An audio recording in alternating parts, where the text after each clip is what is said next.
สนะเพื่อนฮักถึงเวลาที่เฮาต้องกล่าวคำอำลากับเจ้าและมากกันทกะเพื่อนเฮาได้กรุณานำเอาเสื้อผ้าเครื่องประดับผมและดาบของเฮาไปให้เสด็จพ่อแด่และบอกพระองค์ว่าเขาจะสวมสุดสมณะตั้งแต่นี้ไป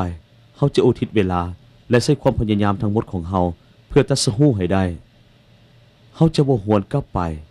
จนกว่าเขาจะสำเร็จจุดมุ่งหมายสูงสุดของชีวิตกรุณาบอกมเหสีและแม่นมของเขาได้ว่าเขามีสุขภาพดีบ่จำเป็นต้องซอกหาเขาจะกลับเมือเองเมื่อถึงเวลาที่เหมาะสม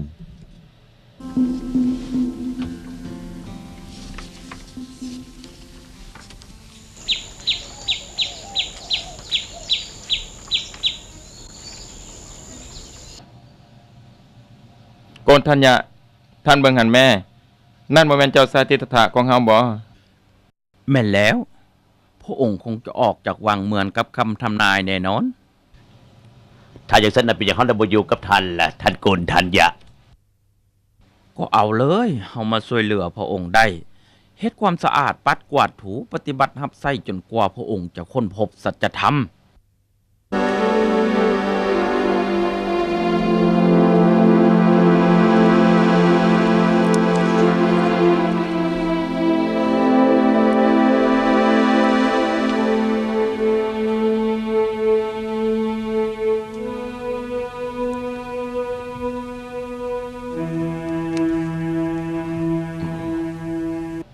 ท่านโกนทัญญะเฮารู้สึกวิตกเวลาผ่านไป6 ปีแล้วพระองค์เสวยพระยาหารเพียงหน่อยเดียวถ้าเป็นแนวนี้พระองค์ต้องทรงสวรรคตแน่นอนเลย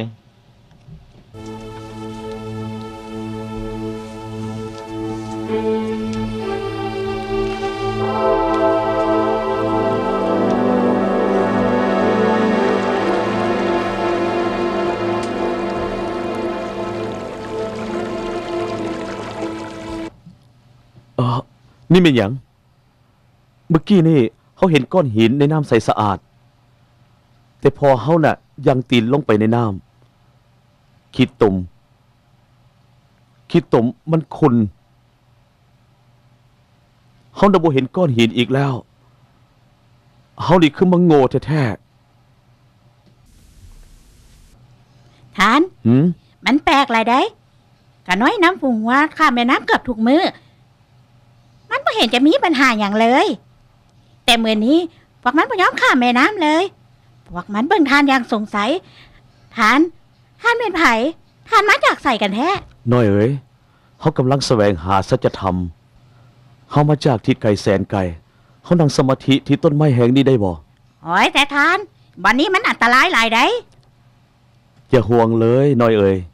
บ่มีไผฮู้ว่าเฮาอยู่บนนี้ดอกทานนายของกะน้อยเป็นขุนนางได้แล้วเป็นอย่างทานบ่อยู่กับพวกเขาอย่าได้อย่าเว้าอันใดถึงเฮาเลยและก็บ่ควรจะว่าเฮาอยู่บนนี้ได้ได้กะน้อยจะบอกว่าแต่ว่าอาหารของทานเด้ล่ะ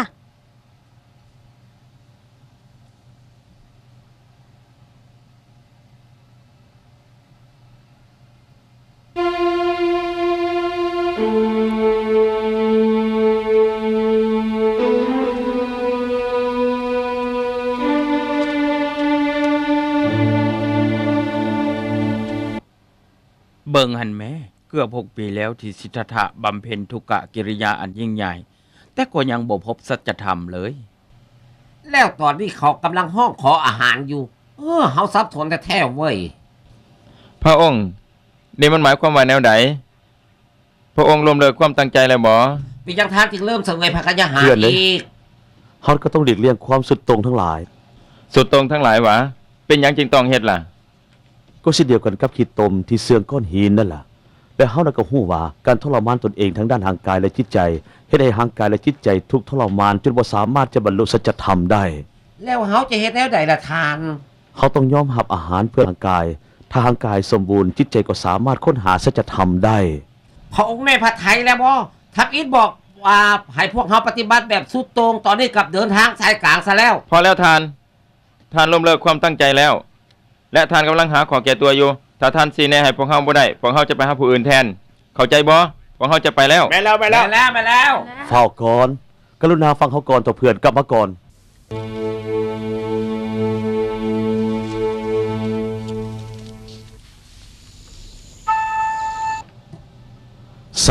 35 ปีต่อมา เอ้ย โอ้ย โอ้เอ้ยเมื่อยแท้ๆเฮ้ยสำเร็จ โอ้โหอืมอืดอืดอืดอืด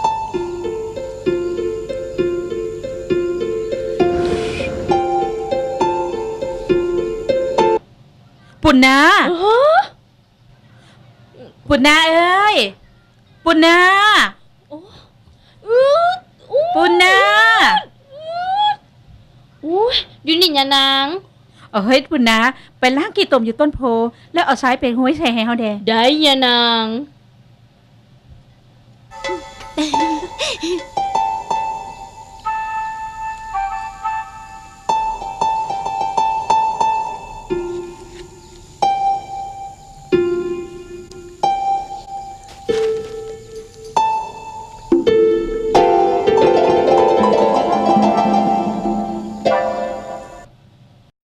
เทพลักษ์วะ แม่แล้วยานางเชฟพลักอยู่กองต้นไม้แล้ว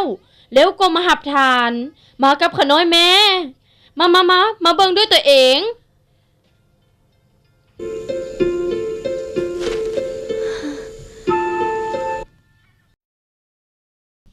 ข้าน้อยชื่อสุสดา เป็นลูกสาวหัวหน้าหมู่บ้าน สาวไส้ของข้าน้อยปุ่นนาเสื้อประทานเป็นเทพลักษ์ เขาบ่เป็นเทพลักษ์ และเป็นทานเป็นไผ เขานักเป็นสมณะผู้ที่กำลังค้นหาสัจธรรม ตอนข้าน้อยอย่างน้อยข้าน้อยเคยปฏิญาณตนตอนต้นโพแห่งที่ว่า หากข้าน้อยได้ผัวที่มีฐานะเท่าเทียมกันแล้ว และลูกคนทำอิฐของข้าน้อยเป็นผู้ชายข้าน้อยจะถวายภัตตาหารทุกปี ตอนนี้พรของข้าน้อยเป็นจริงแล้ว กรุณาหับอาหารนี้ด้วยเถิดแล้วขอให้ทานจงประสบผลสำเร็จตามความตั้งใจของทาน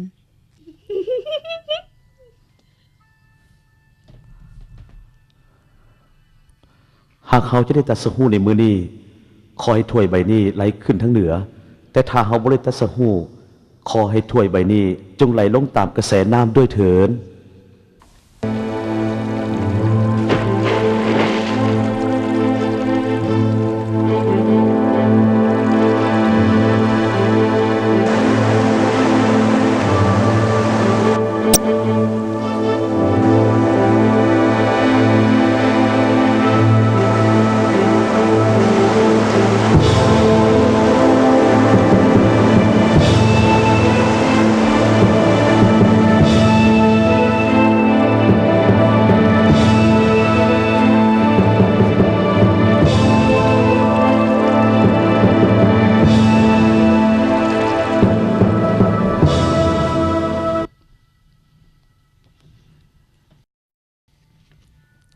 วันเพ็ญเดือนสาม ท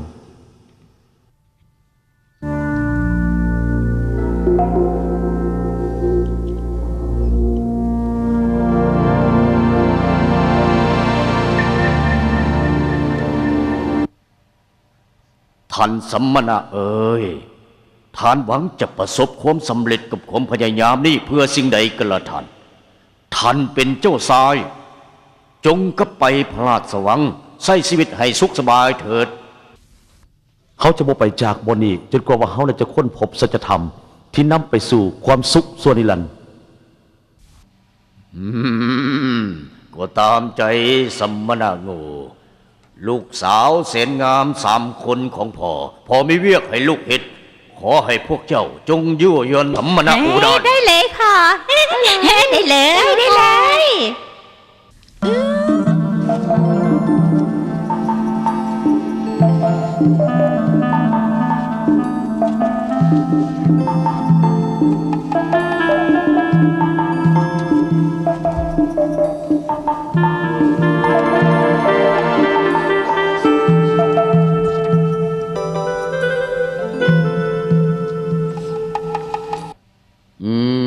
สัมมณะโง่ท่านคือมาบ้าแท้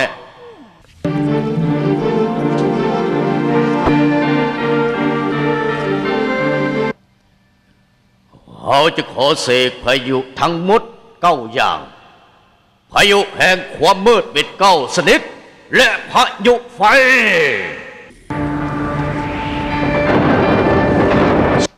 เขาขอท้าทายอำนาจของทาน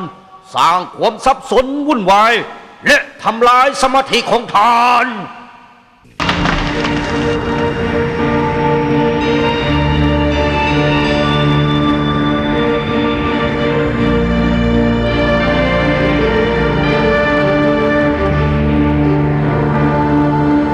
ไม่ยังก็ดี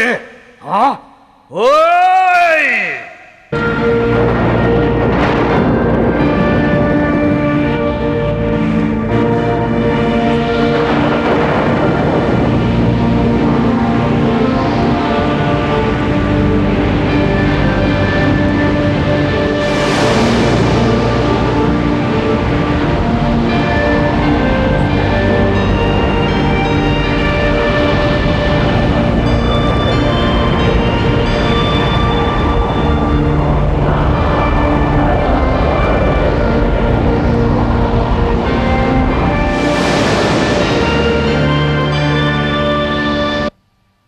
ฮ่าเฮ้ย นี่แหละ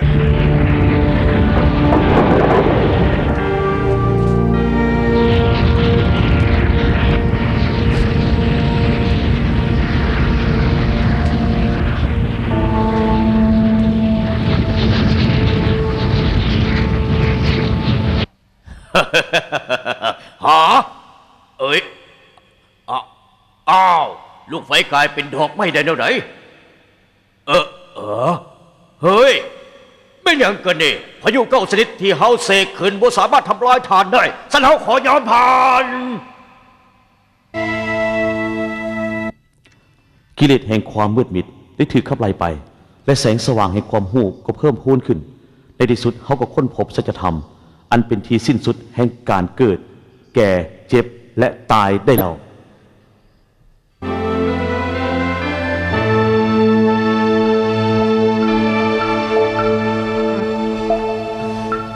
เดินทางมาดนแล้วบ่เห็นลูกค้าจ้าคนเลยใดหาดบอนผักจักหน่อยก่อนเถาะ แม่นแล้วค่อยก็เมื่อยแล้วก็หิวแล้วคือกันเฮากินข้าวกันดีบ่ ฮะเบิกนั่นแม่ มีคนอยู่ต้นไม้ได้หันน่ะ อาจจะเป็นลูกค้าเขาก็ได้นะ เขาต้องมีอย่างพิเศษแน่นอนเลย มีแสงพร้อมเห็นบ่หันเด้เห็นบ่หันน่ะเบิ่งให้คักแม่ ท่านพวกเขามาจากเมืองอุกกาลาเขาเมื่อยหลาย ขอให้พวกเขาพักแน่เถอะท่าน ได้เลยพวกทานตามสบาย นิมนต์หับเข้าวผสมน้ำผึ้งจากพวกเขาแดดเถาะ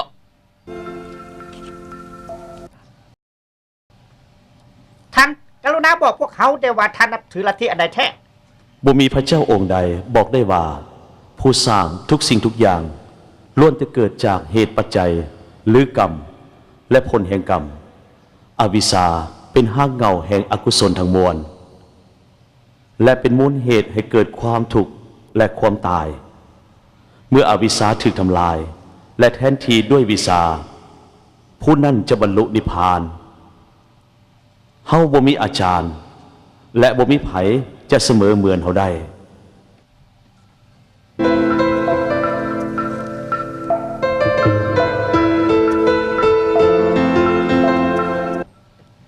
พระองค์ผู้เจริญได้กรุณาหับพวกข้าน้อยทั้งสองเป็นสาวกผู้ถึงซึ่งพระพุทธและพระธรรมอันเป็นที่ ก่อน หง ที่พวกเขาจะไป พวกเขาได้ขอสิ่งมีค่าเพื่อนำไปบูชาได้เถาะ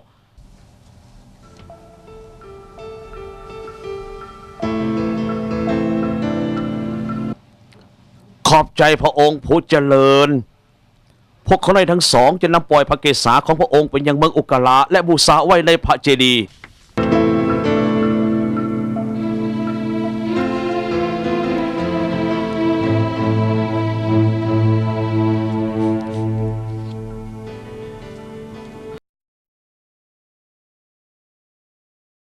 เฮ้อเสียงยังหัน นั่นติ เฮ้อนั่นทานทิฏฐานี่นา เบิ่งท่านแม้ท่านน่ะคือมาอุดมสมบูรณ์แท้เขาคิดว่าท่านน่ะกำลังจะมุ่งหน้าสู่อาณาจักรของพระบิดาแน่นอน เพื่อนนั่งบัลลังก์ราชสถานญาติได้ มาแล้ว บ่ดอกเบิ่งท่านน่ะกำลังมาทางนี้ได้เห็น พ บ่ อแล้วเฮาบ่ควรต้อนรับท่านอีกแล้วเนาะ แต่ว่าเบิ่งท่านน่ะคือกันกับว่ามีอันใดพิเศษ ฮะดอกไม้บานแล้ววะนี่ เอ้ยหรือเฮ้ยอะหรือว่าท่านตัสโฮแล้วขอต้อนรับพระองค์ผู้เจริญ ขอต้อนรับ พระองค์ผู้เจริญ ฟังเด้อปัญจวัคคีย์ทั้งห้าเฮาค้นพบทางสนะความแก่ ความเจ็บ และความตายแล้ว พระองค์ผู้เจริญถ้าเห็นได้แล้วกรุณาบอกพวกเขาแดกแม่นแล้วพวกเขาบอกพวกเขาได้เถาะ เขาได้เถิน เขาจะแสดงเห็นแก่ท่าน ถ้าพวกท่านตั้งใจเฮียนและปฏิบัติตามที่เขาแสดง และในบทซาพวกท่านจะตัดสู้ด้วยตนเองบ่แม่นในชาติหน้า แต่ว่าในตอนนี้และเดี๋ยวนี้ในชาตินี้เขาว่าความจริงทุกอย่าง พระองค์เจริญ แกพวกขาน้อย จงหลีกเลี่ยงสองประการคือ ความมกมุ่นอยู่ในกามารมณ์และการทรมานตนเองให้ลำบาก แต่จงปฏิบัติตามทางสายกลาง ข้าแต่มหาบุรุษทั้งสายกลางหมายถึงอันใดกัน ก็คือข้อปฏิบัติเพื่อบรรลุถึงความดับทุกข์8ประการ หรือมักมีองค์ 8 คือ 1. ความเห็นถูกต้องสัมมาทิฏฐิ 2. ดำริถูกต้องสัมมาสังกัปปะ 3. วาจาถูกต้องสัมมาวาจา 4. การงานถูกต้องสัมมากัมมตา 5. เลี้ยงชีพถูกต้องสัมมาอาชีวะ 6. ความเพียรถูกต้องสัมมาวายามะ 7. ระลึกถูกต้องสัมมาสติ 8. ตั้งจิตให้ถูกต้องสัมมาสมาธิ ท่านทั้งหลาย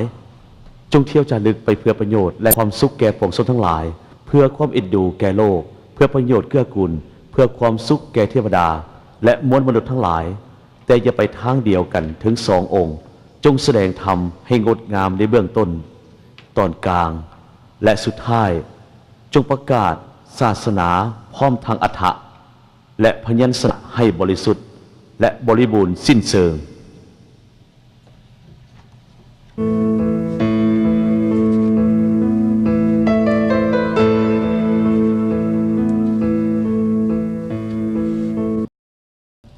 ข้าแต่ทานผู้เจริญ เออ ยกโทษให้ขาน้อยแดที่มาคัดจังว่าอาหารของทานขาน้อยขอทานทานได้บ่ สันทานอยากจะถามอันใดบ่ อินทรีย์ของทานผ่องใส ผิวพรรณบริสุทธิ์พุทธพองยิ่งนัก ทานบวชเพื่ออุทิศให้ไผ เพื่ออุทิศให้บรมครูของเฮาเอง บรมครูของทานคือไผและทานนับถือลัทธิอันใดเนาะ ธรรมใดเกิดแต่เหตุ พระตถาคตตัดเหตุ และความดับแห่งธรรมเหล่านั้น พระมหาสมณะมีปกติตัดแบบนี้ พาเฮาไปพบบรมครูของทานแด จงอย่าเสื่ออันใด ความเสื่อเป็นกิเลส ฉะนั้นจงอย่าเสื่อแม้แต่สิ่งที่เขาบอก ที่เขาสอนก็คือ สอนให้ท่านบรรลุสัจธรรมด้วยตนเอง หน้าที่ทำอิฐของท่านก็คือทำลายกิเลสของท่านเอง และมิแต่ตัวท่านเองเท่านั้นที่สามารถเหตุได้ พระสัมมาโคดมผู้เจริญ จงรับพวกขาน้อยทั้งสองเป็นสาวกได้ทอน มาเถิดภิกขุทั้งหลาย จงดำเนินชีวิตให้บริสุทธิ์มุ่งสู่ความดับทุกข์ท่านทั้งสองก็คือ โมคคัลลาและสารีบุตร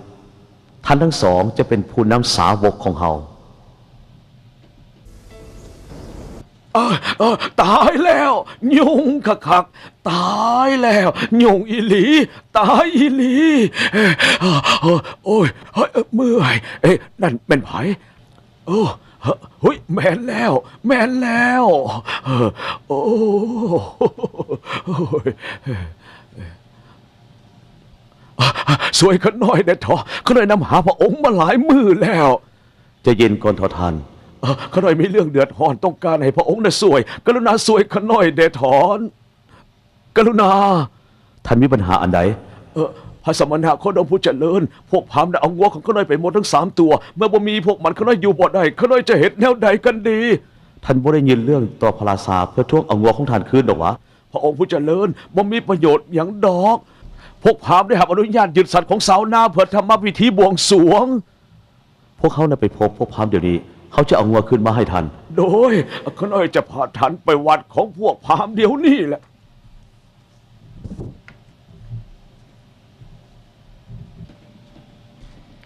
เอาฝนให้เข้า เอาฝนกับฝนอืม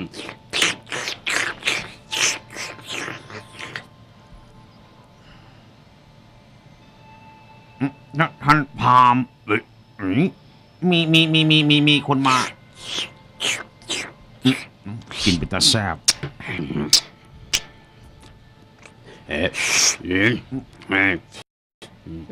ฮะอ้าวแมนพัน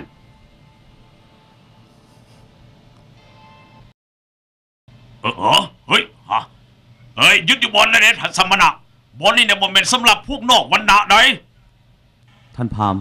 ท่านฮู้บ่ว่าความเป็นคนนอกวรรณะคืออันใดและมีหยังที่เฮ็ดให้เป็นคนนอกวรรณะ บ่ดอกสมณะเขาเป็นคนนอกวรรณะคืออันใดแล้วก็บ่สนอีก ฟังเด้อท่านพราหมณ์ท่านจื้อเอาไว้ความเป็นคนนอกวรรณะบ่ได้เป็นมาแต่กำเนิดความเป็นพราหมณ์บ่ได้เป็นมาแต่กำเนิดความเป็นคนนอกวรรณะเกิดจากการกระทำต่างหากความเป็นวรรณะก็เกิดจากการกระทำเช่นกันนั่นแหละ โอ้โห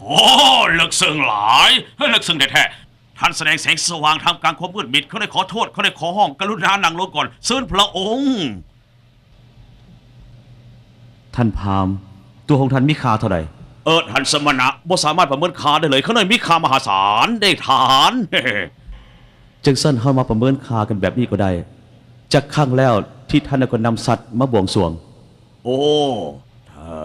คือท่านสมณะหลายๆกว่า100,000 ครั้ง นั่นล่ะเฮายอมมีค่าหลายกว่านั้น แม่นแท้ว่าท่านสมณะ ท่านพราหมณ์ท่านจงปล่อยสัตว์น่าสงสารเหล่านั้นแล้วมามัดเฮาแทนเพื่อนำเลือดของเฮาไปบวงสรวงเทพเจ้าของทานเถาะ โอ้ยท่านสมณะสัตว์ที่ข้าพเจ้าได้ก็นำมาบวงสรวงแล้วก็โยนนำไปสู่สวรรค์หลังจากตายแล้ว ท่านจัดการบวงสรวงเพื่อนำสัตว์